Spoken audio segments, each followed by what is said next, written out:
What is up, everybody? How are you doing? Moses here, and this time bringing you another Path of Exile video. Today we're going to talk about Fireball Totems. Yes, so I'm playing the Incursion Soul Self-Found League, and I was able to find some pretty sick gear, as you can probably see from just looking at the character right now. Um, yeah, but we've been doing all right. We've been grinding quite a bit. I just finished a 13-hour stream, man, and this is the video here for you. So let's start talking about this character. This is a Templar.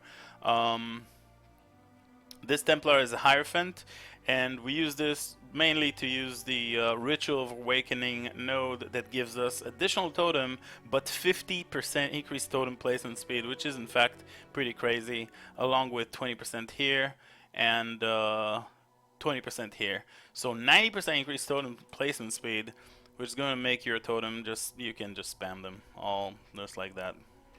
Pretty sweet. Alright, so all that totem action, basically these two are the core nodes of the build. The rest is not that relevant, and when it comes to Uberlab, we don't even need to do it. I'm going to explain later why. Okay, so the way that the build works is we use Soul Mantle to have our Spell Totem gem inside the body armor, which is a pseudo 7 link. On top of that, it gives us additional totem summon at a time, so +1 to totems.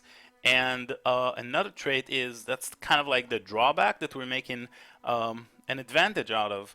Inflicts a random curse on you when your totem dies. So whenever one of your totem dies, whether you summoned on top of, we have 6, and then we summon another one, that means one of the totem dies, or when an enemy kills your totem. So every time you're gonna, spam the totems, a random curse is gonna be inflicted upon you. And yeah, you're gonna get a bunch of curses on you. So how are we keeping ourselves from dying? Because all these curses, is going to be heavy if we didn't mitigate it in some way. Normally you would use a warding flask, and I actually made a build, if you guys remember, with a Scion, Shimmeron, all that action, and Soul Mantle, and I was using dual, warding flasks just to make sure that I don't have the curses inflicted. This time around, we're using Kikazaro rings that will mitigate 40% effect with dual wielding these. So reduced effect of curses on you by 40%, which means we're only going to get 20% of all these curses, which is hardly ever even noticeable at all. Alongside with that, the rings will give us life regen per second per level, which is pretty sweet. I won't be able to, never mind. So 1 life regen per second per level, 84 times 2, that's 168 at, that's just life regen right now, which is very, very nice. And yeah, the Ascendancy also gives us life regeneration per totem that we have. So when we're summoning totems, you can see this number goes up and up and up. And here we got a Searing Bond, so 740 at maximum life regen per second. That's quite an insane sustain. On top of that, you can use a golem, like a stone golem, and that will add even 100 more. So you can reach about 1,000 life regen per second at maximum totems, which is very, very nice for sustain. But of course, we need a seeding life flask to be able to, get our instant life recovery. So Fireball Totems, Kikazaro will mitigate 40% of our curses affected that are affecting on us. But on top of that, each curse also give us, with this unique jewel that you may have seen, increased damage per curse on you. So you're gonna get 17% per curse that you have on, and that can add up quite a lot. As you saw, we had a big bar of curses on us. On average, you'll have like 5 or 6 curses, and this rolls up to 20. So you can get about 100% increased damage, which is pretty huge. On average, like 5, pretty easily you get 5 curses on you when, when you're just mapping and grinding and all that stuff. Most of the time you have at least 5 curses on you, if not more. So about 100%, if not more, increased damage from this self-flagellation jewel right here. So this is the secret of how we're doing damage. This jewel, Kikazaro will mitigate the curse effect, and we're going to get curses constantly off of Soul Mantle on us. Other key items that we have here, I found this Tukohama shield. This is by no means a necessary item. Basically, it gives us an additional totem armor per totem, 300 armor per active totem, which adds up. Bunch of life and increased totem damage 40%. But again, by all means, you can use a spirit shield with bunch of burning damage, fire damage, all that kind of stuff, life resist, everything that you need, and you'll be just fine. This shield also gives us blood magic. Yeah, that's kind of like the pseudo drawback, which means we can't really reserve any auras, and since we have to use in this type of setup Kikazaro, we cannot use an Essence Worm because we don't have a third ring slot. So normally I would go with like an Essence Worm with a build like this with an Anger aura to add fire damage and all that, but in this case we can't because 2 slots have to be occupied, mandatory rings over here. If you want to use the soul mantle and this unique jewel setup right there. So blood magic, basically it means that it allows us to go all the way down to blood magic and then grab these huge life nodes over here. So 10%, 10%, and 15%. That's 45% increase maximum life just from these 3 nodes right here. And all of our skills cost life instead of mana, so we're going to be, you see, like we're regenerating constantly, and yeah, when we have our maximum totems up, we're not going to be we're not going to even be feeling that we're, you know, spamming totems, because we're going to instantly regenerate that because we have about 700 life per second at my current level. Alright, let's talk about the weapon. I'm using Doriani's Catalyst, an extremely insane Shaper's Scepter might be good with extra elemental damage as a random element, or non-chaos as extra chaos damage, and, you know, extremely well crafted one. But, you know, Doriani's Catalyst is an extremely good because it gives us a bunch of elemental damage and also attack speed for our shield charge, as well as cast speed for our totems, because totems will be affected by your cast speed. So increased cast speed will mean more fireballs. Now we don't want to go, you know, insane with cast speed, but it's nice to have it on this particular weapon. Other than that, I just got life resist on every single other piece of the gear.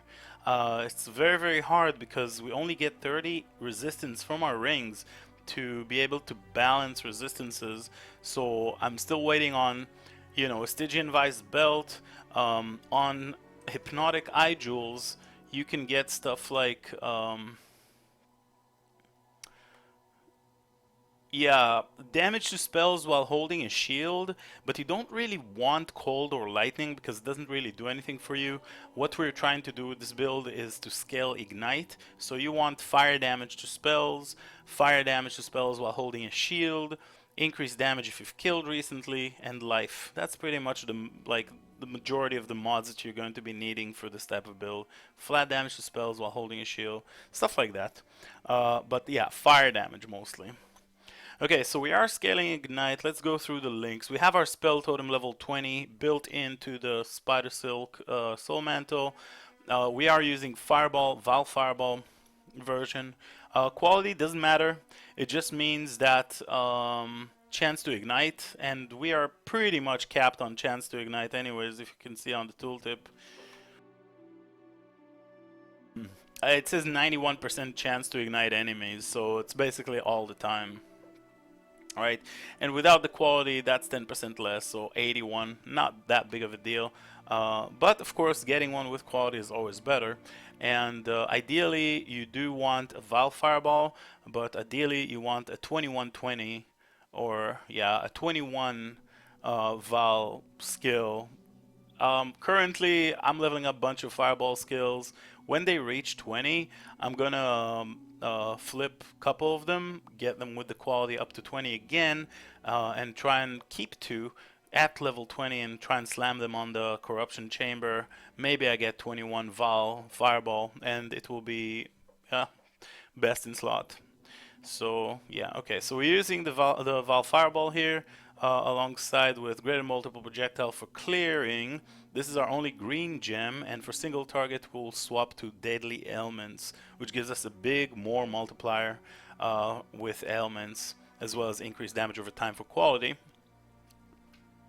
Currently, I just don't have gem cutter prisms. Otherwise, I would just 3 GCP it pretty easily. But yeah. So our main links again: Fireball, GMP, Combustion gives us Fire Pen and chance to ignite and more fire damage, increased fire damage, excellent one. Burning damage. Ignite Prolif will spread the burning, will spread the ignites between all all the packs, radius 19, and of course gives us some fire damage for the quality and more damage with ignite. Efficacy will give us more damage over time, and yeah, increase damage over time. So these are our main links, and again, for single target we swap Deadly Elements for GMP and we're all set. For the rest of the links, I have I'm just leveling up a Fire Pen. I don't know why, maybe I'm gonna use it at some point, but yeah.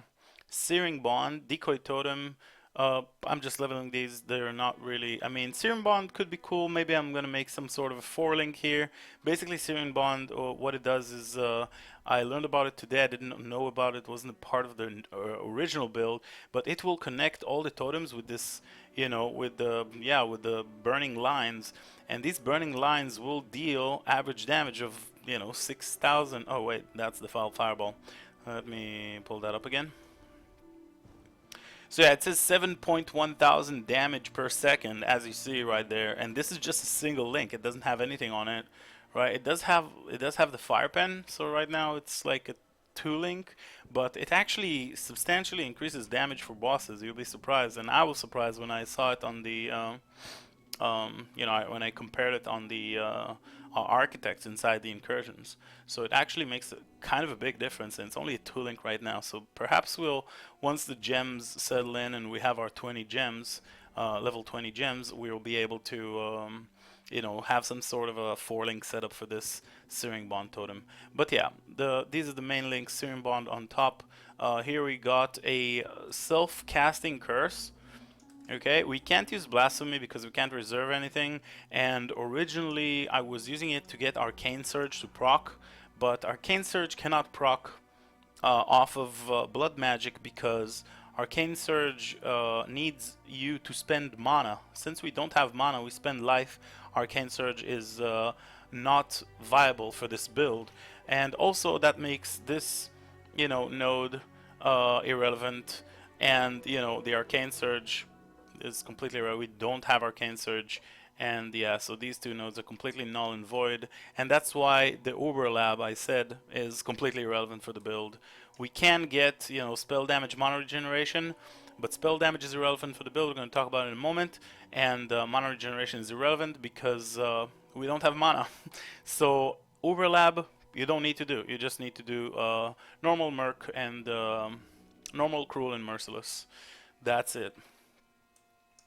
Okay, for the rest of the links we have here increased crit, Orb of Storms, and Power Charge on crit. Although when you complete your third labyrinth, Conviction of Power will grant you all the power charges that you need.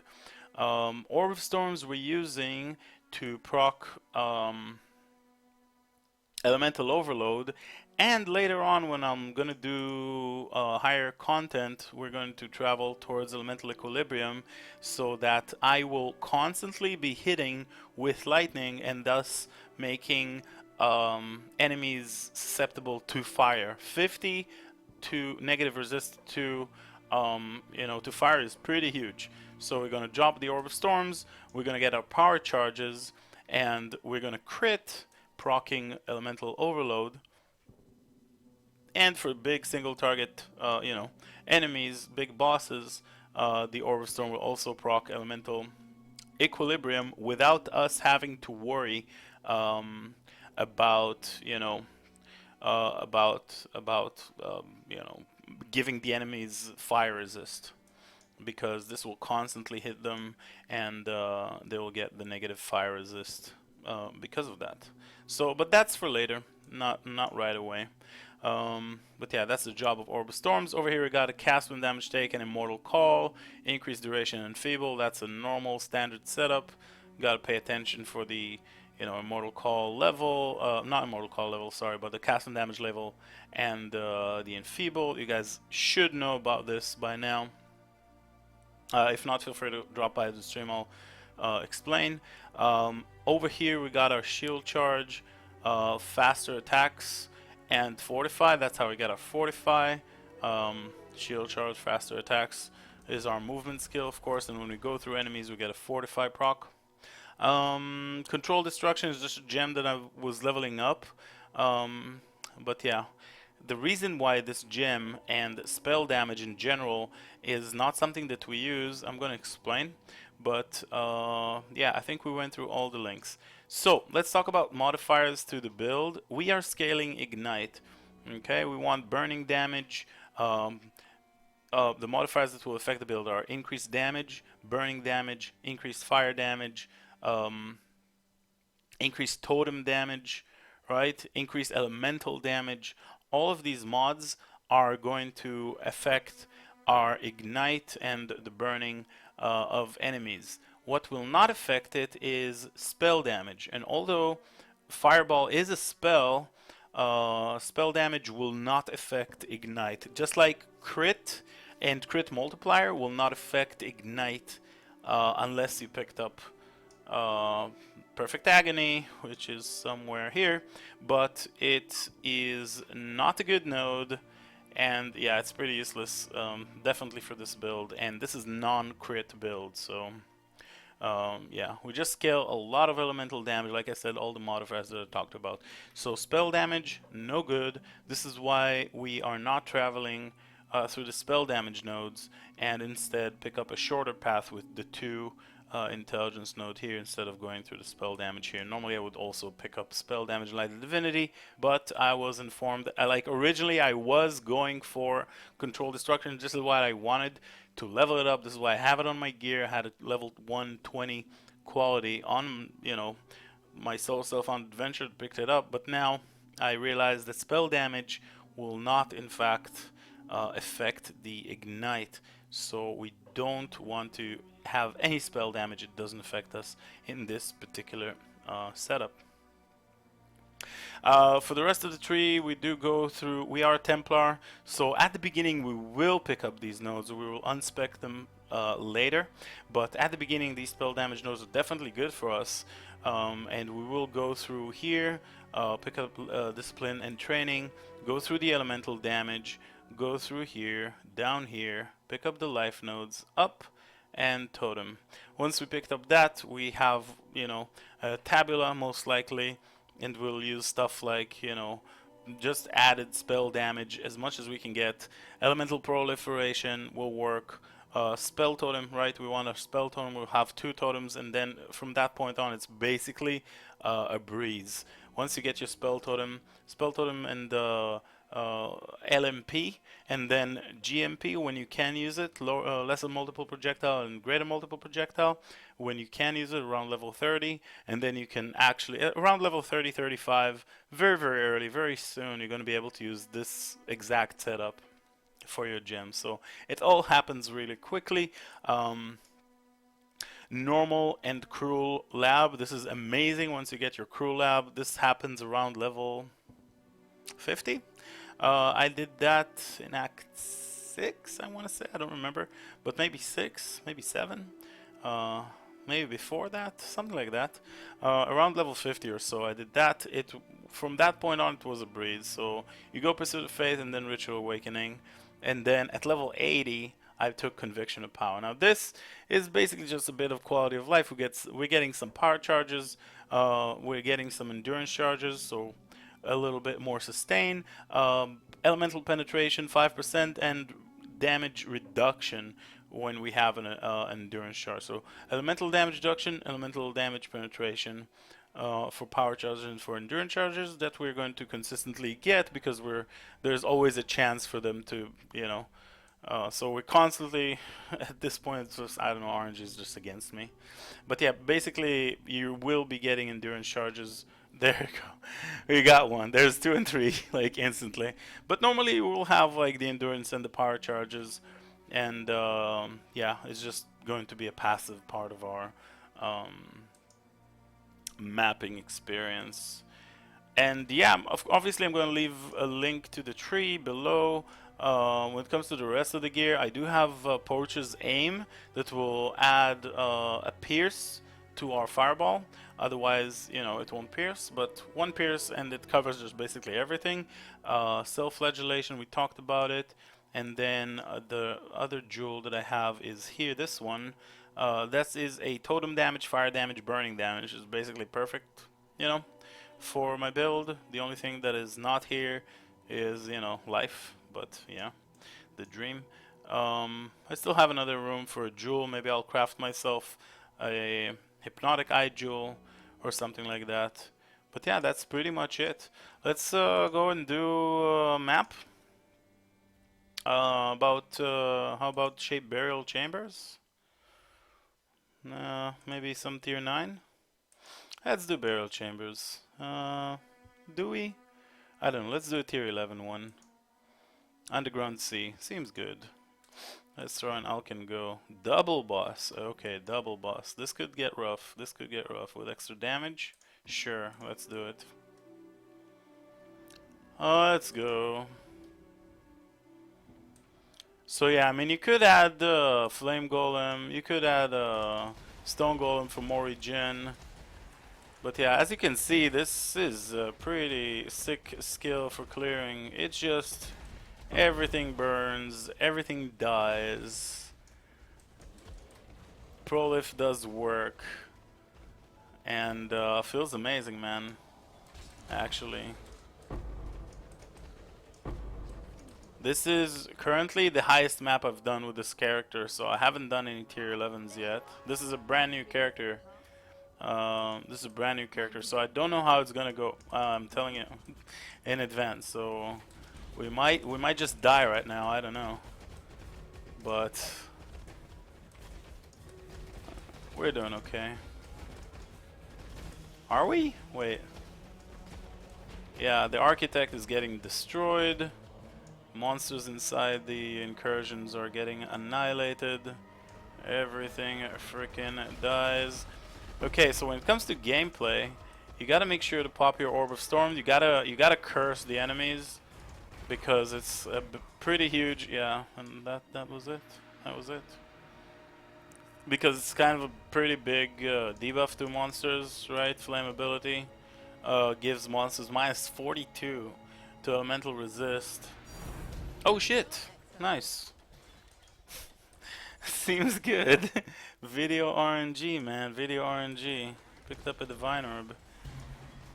Defiled Cathedral. Seems good. I shaped my Atlas earlier in the league, but like this time around they decided, you know, I just want to run all maps. So I ruined everything that I shaped, and in the next coming days we're just gonna clear everything. Zana, what you got for us? Putrid Cloister? Promenade? No. I was hoping she had a Putrid Cloister, or maybe she had Untainted Paradise, the Dream.